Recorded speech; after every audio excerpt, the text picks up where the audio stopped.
So I'm going to talk a little bit about kind of what's going on behind the build here. So give you a peek into some of the things we're doing as we enter this third era of building agent teams. Most of this will be pretty tactical on just kind of things we're actually doing, since I find it's a very, hard topic to get into and figure out how you actually start building these teams. And so I thought it'd be useful to share notes from the field. But before I do, I wanted to motivate a little bit with sort of, as I've been thinking about building agent teams, what are the hard challenges for an engineering leader? Because I thought it would be good to say these things out loud. So what are the new challenges? Well, the new challenges are, as Michael alluded to, we've gone from zero amount of code being written by AI at the beginning of 2025 to, as Michael said, about 15-20% across the enterprise. It has skyrocketed. I think there's an even more recent number that Michael mentioned of 75 that kind of is off the chart here. But we've seen just an explosion and a change that's like bigger than any change I can think of in my career in terms of how engineering teams are getting work done. And in fact, at more forward-leaning companies such as ourselves, is about 98% of merged commits are being written by AI. So obviously, this is quite exciting, but we find this kind of curious thing when we talk to customers. They love Cursor, they roll it out, and they get this immediate boost that's really exciting. And then a year later, that boost is kind of plateaued. And it's a little different for every customer, but I would say the vibe number of the average kind of plateau is maybe 40-ish% of increased productivity. And it doesn't kind of keep growing after that. My job, in some sense, as I think about building a system or team of agents, is to get way higher than that 40% number. And so why is that? And if you think about how much you're spending in R&D on engineering, maybe something like 60 to 80% of your R&D budget is probably being spent on folks who were handcrafting code. If you basically instantly collapse that entire 60 to 80%, you got these models that are great at writing code and do it way faster. You'd intuitively expect to see a 3 to 4x improvement. But many folks are kind of stuck in this, 40-ish% throughput improvement. I think this is actually like a fundamental limit of like using coding assistants in phase 2. Like you can try to use them faster and faster, but till you graduate to sort of this next phase, I think you will find yourself stuck at some kind of throughput that looks something like that. So why is that? Well, I go to kind of the broader SDLC. Of course, the engineering product and design team at Cursor is doing other things than just writing lines of code. We have sort of a planning phase, a building phase, a shipping phase, shipping and validating and making sure that the infrastructure is running. And then of course, like a retro phase to make sure we're learning from mistakes and kind of making sure that they're better. And so as I think about this sort of agent system and this team that we're building, I think one of the really useful things is to actually think about it from the other direction, which is what are all of the human steps in this new world? Let's assume we can chain together systems like the ones Michael was showing. Let's assume we can chain them together and get agents to do a lot of stuff. There still is stuff we want humans to do.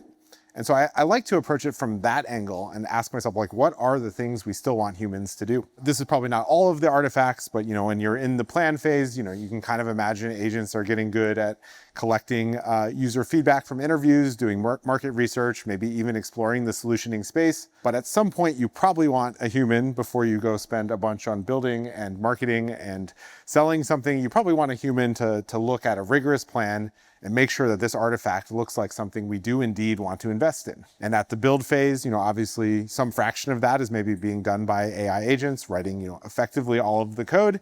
But at some point, you'd like an artifact that explains the architecture decisions that were made, maybe the risky parts of the code. Maybe you don't need to see every single section of the 20,000 line PR, but you do want to see that key kind of 100 lines here and there. You want to see a demo of it working.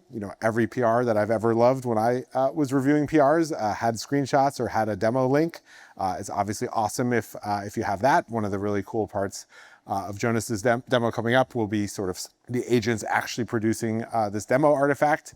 But at the end of the day, before you actually put it in production, I think almost all of us have agreed that we want a human whose name is on it, who said, yes, this looks good and it's ready to go into production. So we probably still will have a human kind of reviewing and approving. And you can imagine this exists for the ship and the retro, you probably still want a human.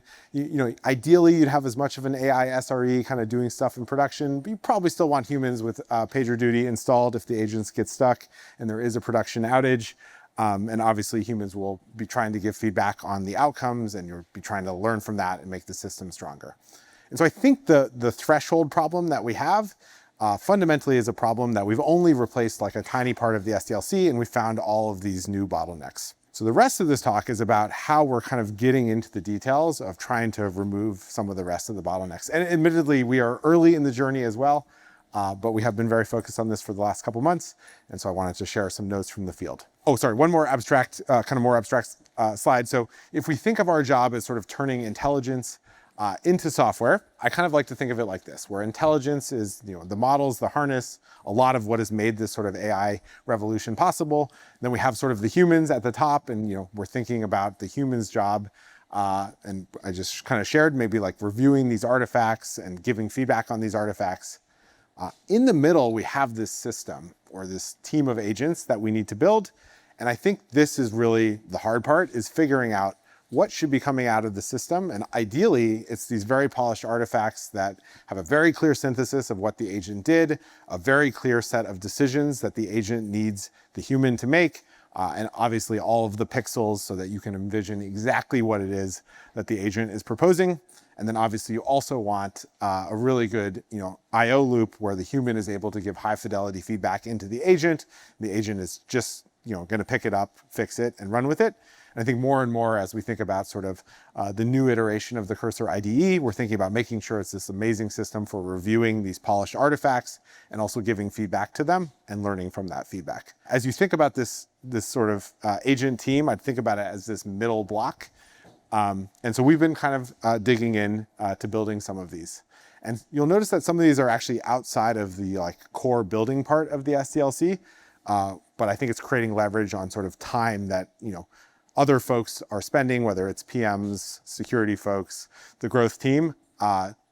They were kind of spending a bunch of this human time, and they've found ways to build little teams of agents to fix those problems. So the first two agents I'd like to introduce you to are our PM agent and our EM agent. And if you had told me a month ago that we would have a PM agent and an EM agent, I would have told you that you were crazy. But we do indeed have these agents. It was an engineer on our team named Lauren who noticed a problem. So I'm going to explain the problem a little bit, and then I'll explain what these agents do. So when we were launching Glass, which was our internal name for the new agent window, we encouraged the entire company to dog food Glass as much as possible and report every single paper cut, every single bug, every single polish detail into a channel called Issues Glass. So we have a Slack channel. Folks are reporting 10, 20 issues a day. And Lauren was the on-call engineer, and she noticed something that was happening in the Issues Glass channel, which was someone would report an issue, and then we would boot up a cloud agent, say, @Cursor, please fix this. We have this internal joke that will say like, oh, I've got a guy on it, which means I've booted up a cloud agent to go solve this problem. But Lauren noticed that our guys were not really making a ton of progress all the time, and the guys were getting stuck, and we weren't actually kind of shipping fixes all the time. And so she had an interesting idea, which is well, I wonder what would happen if I got a little bit more rigorous on these reports. And so she sort of did a couple manually, and she found a kind of consistent pattern of what she wanted to do here. What she wanted to do is she wanted to use a skill that she had built called the how skill, and there was a second skill called the why skill. And those skills basically teach the harness how to inspect the code base in more rigorous detail and get to quite a bit more of an explanation of what's going on in the code. And then she also wanted a system prompt, because I don't know if you've ever noticed this, but sometimes bug reporters don't report all of the gory details. They just give you this kind of vague thing. And so what this automation that she built does is it takes a trigger of a Slack message, and it sort of goes and researches the code base, and within a couple minutes, it comes back with usually a bunch more questions about the bug and getting a lot more detail from the bug reporter. And so this has been a very cool loop. We see all of these kind of hilarious conversations happening where it's almost like the bug reporter agent is kind of sassing the person who reported the bug, and we're getting like a lot more detail. And sometimes it actually sort of resolves itself, like it was like a support ticket. And now that we have looked at the code base, we have answered the person's question and it goes away. But often it's a bug, or sometimes it turns out as a feature request. And so that was kind of the first unit of brilliance, is like, let's use these skills and then let's make a bug reporter agent. And the PM agent and the EM agent is just one more layer of synthesis on this. So now that we have a bunch of great issues flowing through issues glass, and we have a bunch more synthesis about what's happening, we're able to take two higher level agents, and one of them kind of sorts all of the issues and triages them into P0, P1, P2. And then the other one, this is a more experimental one, is an EM agent who's actually going in and saying, hey, 2 new remote SSH bugs came in. Can you take a look directly to the engineer? This second one doesn't quite work exactly right yet because we don't have a perfect map of like who owns which areas of the code base. And so we're trying to teach this agent right now who owns which components so that the actual assignment can be more accurate. But this has been very cool to see the development, just a couple weeks of kind of curiosity at the primitive level up through an automation, and then even more higher order automation. And just to show you the architecture of what this looks like, again, all of these are fully autonomous. So when we say agent manager, it is a fully autonomous agent that is running, I forget if it's once a day or once a week, but that's EM agent is running at the top. It's kind of synthesizing these automations that we have running around bug reports.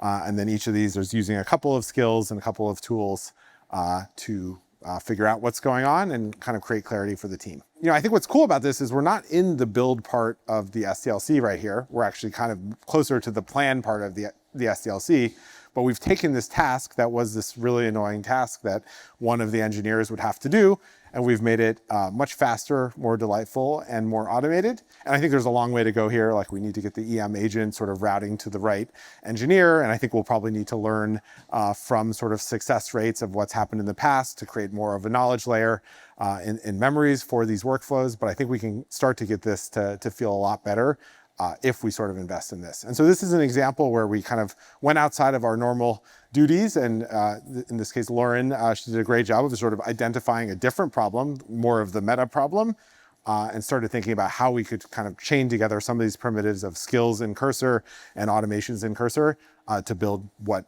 actually kind of feels like a weirdly magical experience. And then this is the last piece, kind of skills are the atomic unit. So we did also spend a bunch of time. I think this is actually a really important piece of the overall equation here.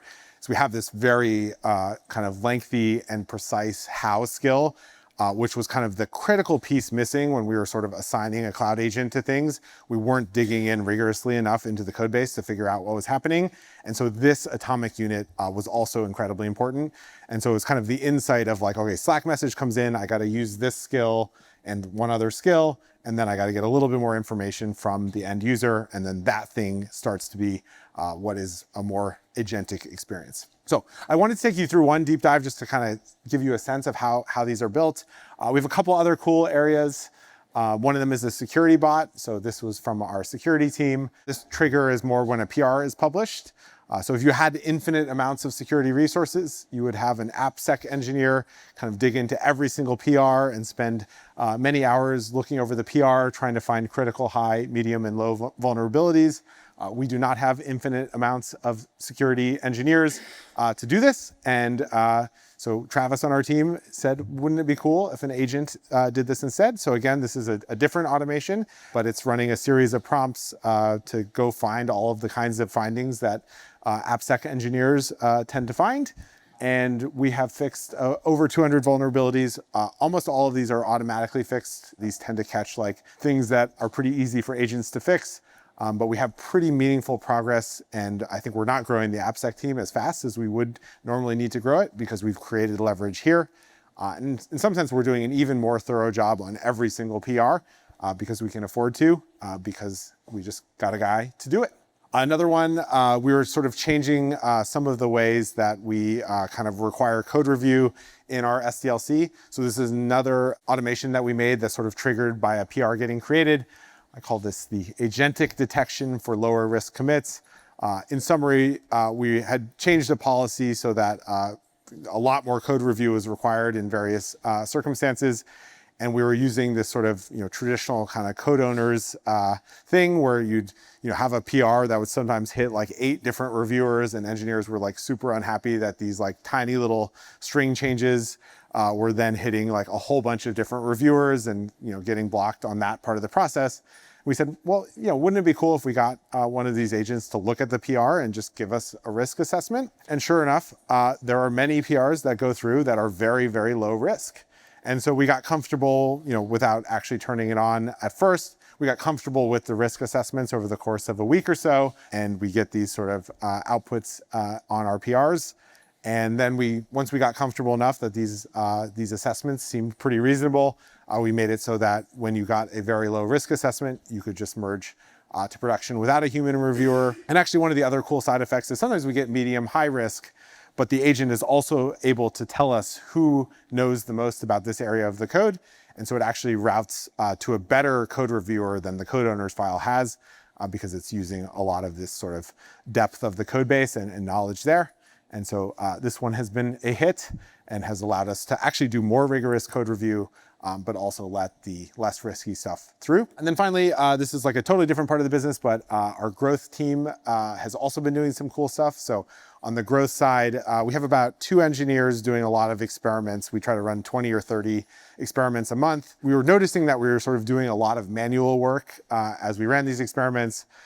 So our rough pipeline of experiments is plan, launch, run the experiment, make a decision, and then kind of make a call on which one to ship, and then hopefully clean up the code. And so the stack we use for growth is we use StatSig for A/B testing. We use Linear for the specific sort of experiment kind of to-dos. We use like a Notion database that has a little bit of the higher level thinking on like what experiments we're running. And then obviously we use the code. We ended up building 4 different agents here. One kind of audits the setup. We often make kind of mistakes when we're setting up an experiment where we don't have the right metrics attached.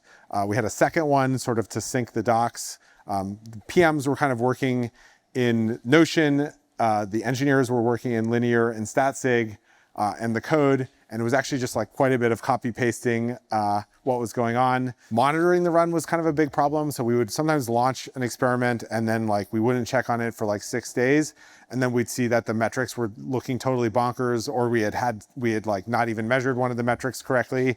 We'd be like, oh gosh, like we gotta like go restart. We gotta go like deploy something that fixes the metric logging, and then we gotta restart the experiment from scratch. And so we were like losing actually, a week on a bunch of these experiments. And we said, wouldn't it be nice if we had an agent like actually making sure that the experiments aren't going bonkers, 24 hours in? And so sure enough, that problem is very fixable with an agent.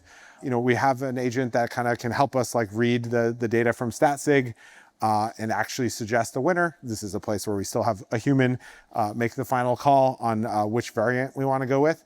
And actually one of the problems we were having is we weren't actually cleaning up the feature flags sometimes when we declared a winner. And so this agent will actually go ahead and also post a PR when you say like, I want variant B, it will like post a PR to actually clean up all of the StatSig code in the code base and like just make branch B happen. Obviously still merged by the engineer, but this meant we had way fewer kind of dead branches existing in production. So anyway, again, just sort of like a growth engineer realizing, he was wasting a bunch of different time on kind of different admin things that was adding a bunch of overhead, and actually our experiment throughput has gone through the roof. And I think it is things like this, creating leverage on the time so that we can actually focus on the important parts of experimentation, like what are the bets we want to make and actually building the experiments. So just a couple places where we've been leveraging AI in different parts of the SDLC. Hopefully that's helpful. Maybe a couple last thoughts that I just wanted to share. I feel like there's been a couple of sort of organizational shifts we've had to do. As you start to think about the meta system and the team that you're building, agent-wise, you get to just a different set of priorities.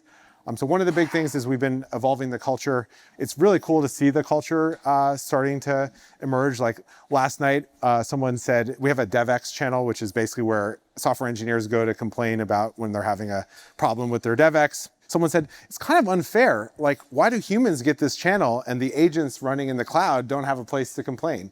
So they set up an Agent channel, and now we have like a whole stream of agent issues where the agent is frustrated because they can't do something. This is still a work in progress experiment, but we're seeing if we can actually start to like auto fix the things that the agent is complaining about. I think this is like a compounding kind of cultural thing. Once you start talking about the factory and get everyone thinking about the factory, everyone setting goals of making skills that people are using, figuring out who your early champions are. You know, I think Lauren, the person who built the EM and PM agent, she's been incredible. A new hire, she's been incredible at sort of getting us thinking in this more meta way about how to build the factory. And so we've been trying to empower her to kind of make bigger changes across the org. And then I think also just lastly, like the teams we're building just feel a little different. You know, like this growth team I was talking about is 2 software engineers, 1 data scientist, 1 designer, 1 PM. And it's just like a very different ratio than I was used to in the past, but it's been this insanely effective pod because it turns out that that new set of ratios is actually a better set of ratios when you're able to have agents doing a lot of the work. And so maybe as you're thinking about evolving your organization, I'd encourage you to think about some of these things.